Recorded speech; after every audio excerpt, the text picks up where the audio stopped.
Berjejer pulau-pulau, sambung menyambung menjadi satu, itulah Indonesia.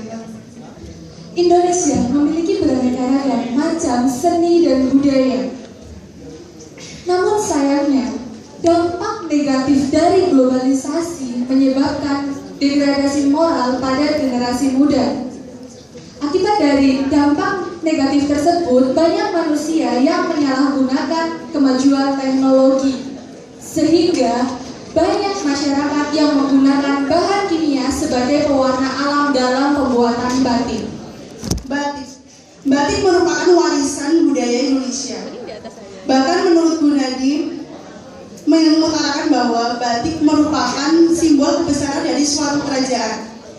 Zaman dulu keluarga kerajaan menggunakan pewarna alami, namun sekarang masyarakat lebih banyak menggunakan bahan kimia untuk membuat batik. Dari bahan kimia otomatis sangat berbahaya bagi pencemaran lingkungan. Nah, lalu bagaimana solusi untuk mengatasi hal tersebut? Nah, solusinya adalah melalui produk industri kreatif kami. Saya Fazilatul Muzazina dan saya Imada Cahya Septianingsih beserta Yahya Nur Ifriza.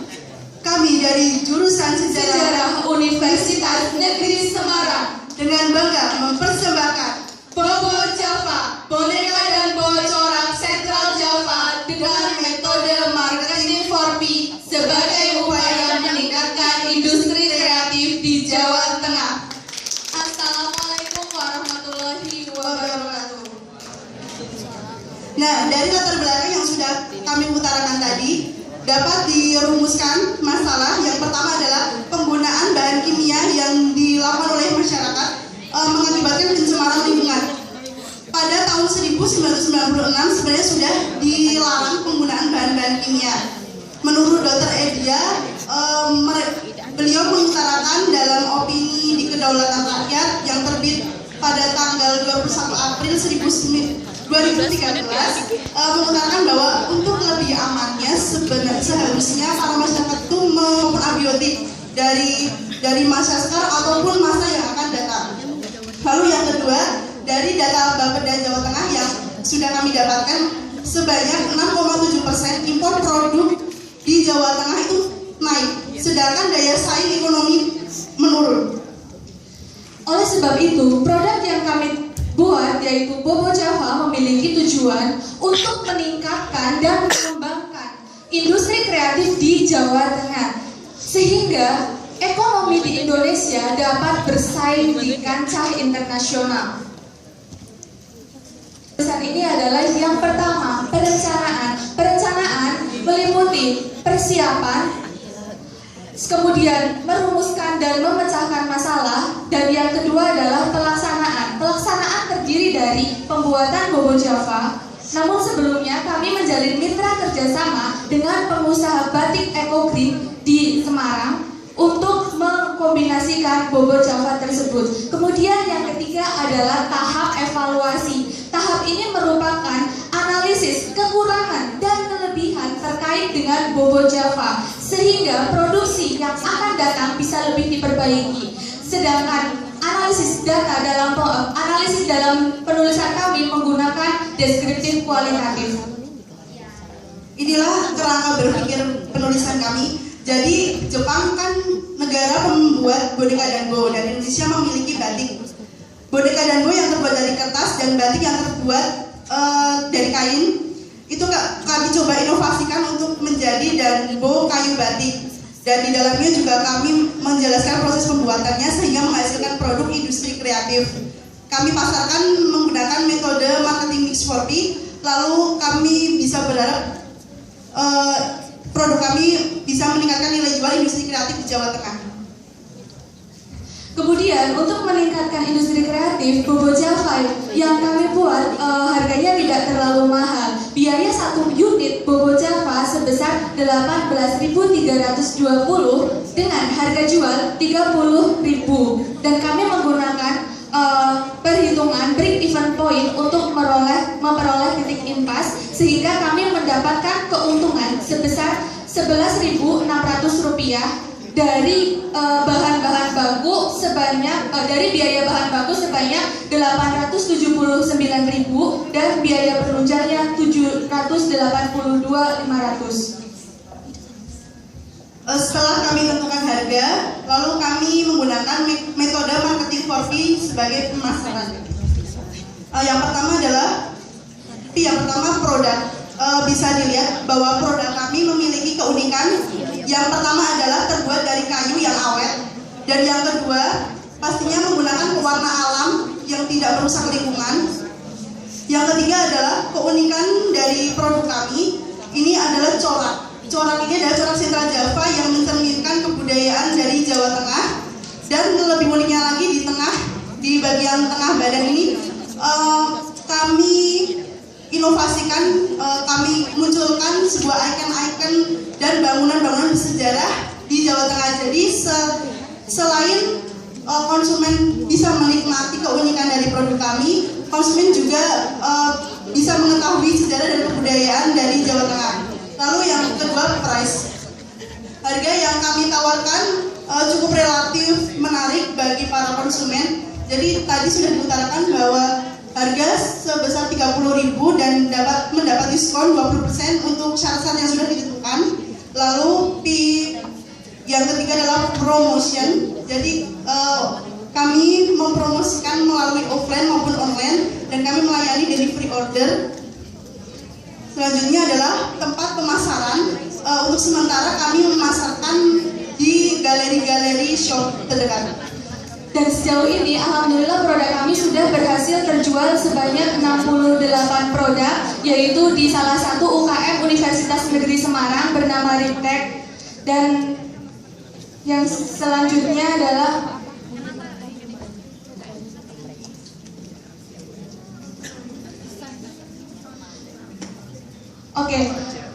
selanjutnya adalah produk kami alhamdulillah sudah ditawarkan oleh produk Riptek dan alhamdulillah sudah memperoleh nilai jual dan memperoleh keuntungan. Jadi saya tambahkan lagi bahwa Bobo Java ini adalah contoh produk yang memaksimalkan potensi yang ada di sekitar kita. Jadi bahan-bahannya juga bisa didapat di sekitar masyarakat. Jadi ini menjadi motivasi dan inspirasi bagi para produsen untuk lebih kreatif dan menginovasikan dengan memanfaatkan potensi yang ada di daerah. Jika ini dilakukan serentak di UKM-UKM di seluruh Indonesia, maka kami bisa memprediksi bahwa daya saing ekonomi Indonesia meningkat di kancah internasional. Terima kasih, sekian dari kami. Kami buat sendiri, kami produksi, kami juga mencari bahan sendiri sejak November 2014. Lalu sudah terjual 68 unit. 68 unit. Kira-kira dari pembelinya dari segmen siapa pembelinya? Pembelinya dari UKM, salah satu UKM yang ada di Universitas Negeri Semarang, yaitu UKM Riptek.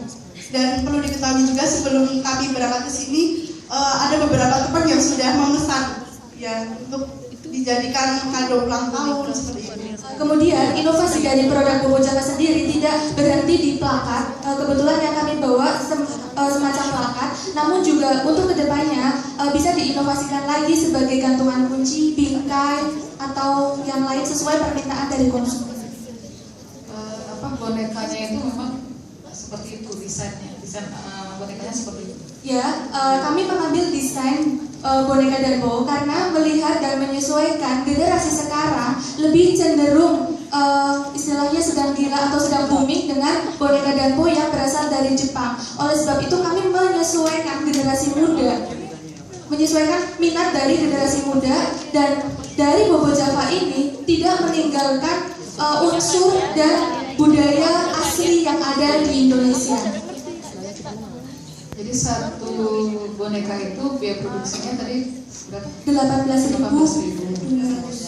Itu nggak termasuk biaya marketingnya, belum masuk? Belum, itu nanti kan ada varian belum. Ya. Lalu harga jual 30.000, tapi itu belum termasuk, belum harga pokok penjualannya ya. Oke.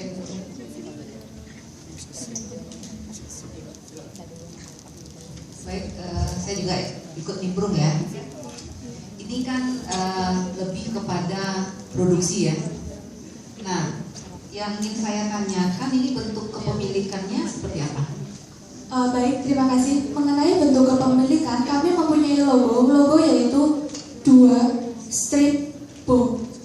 Nah, logo itu kami singkatannya dari Bobo, boneka dan bow. Terkait dengan kepemilikan, kami juga bekerja sama dengan pengusaha batik pewarna alam, sehingga kami membangun usaha bersama seperti itu. Jadi Bobo Java B yang pertama itu istilahnya kami, dan B yang kedua adalah pengusaha. Kami ini siapa? Kami. Pribadi ini. Bertiga, sebenarnya kami ada 3 orang, tapi yang satu tidak bisa hadir. Oke, bertiga ya. Sekarang statusnya mahasiswa. Nah, ketika sudah selesai, sudah sarjana, nanti nasib usahanya ini gimana? Ya, jadi kami juga bekerja sama dengan UKM di Jawa Tengah. Kami juga sudah menghubungi di Sperindak dan Bapeda Provinsi Jawa Tengah, dan beliau sudah sangat tertarik dengan produk kami. Seperti itu.